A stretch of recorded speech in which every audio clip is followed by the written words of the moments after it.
വേറെ തരാ ഇതേ ോടെ തന്നെയാണ്. ആള് നമ്മളെ കാണുമ്പോ ഓടിക്കൊണ്ടിരിക്കാണ്. ആൾക്ക് അർഹതപ്പെടാത്ത പൈസ വേണ്ടെന്ന് പറയണം, പക്ഷെ നമ്മ കൊടുക്കും.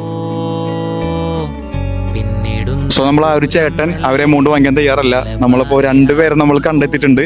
ആൾക്ക് വേണ്ടിയിട്ടാണ്, നമ്മുടെ ചേട്ടന് വേണ്ടിയിട്ട് ഇവരെണ്ണും കിട്ടുന്ന എമൗണ്ട് എത്രയാണെങ്കിൽ നമ്മളത് ആൾക്ക് വേണ്ടി ഹാൻഡ് ഓവർ ചെയ്യും.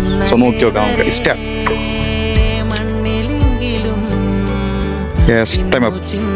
സോ ആള് എണ്ണി എടുത്തത് 74 നോട്ടിൽ ഏകദേശം 1480 രൂപ വരുന്നുണ്ട്. സോ നമ്മൾ ഈ ഒരു എമൗണ്ട് നമ്മുടെ ചേട്ടനിക്ക് വേണ്ടി നമ്മൾ കൊടുക്കുന്നുണ്ട്. സോ താങ്ക്സ് ഇട്ടാ. സോ നമ്മൾ ആൾക്ക് വേണ്ടിയിട്ട് ഒരാളെ കൊണ്ട് എണ്ണി ചേർന്ന് ആ പൈസ വാങ്ങിക്കാൻ തയ്യാറില്ല. നല്ല ബോധ്യമുണ്ട്, പക്ഷെ നമുക്ക് കൊടുക്കും. ഒരു മോൻ തരണ പോലെ കണ്ടാ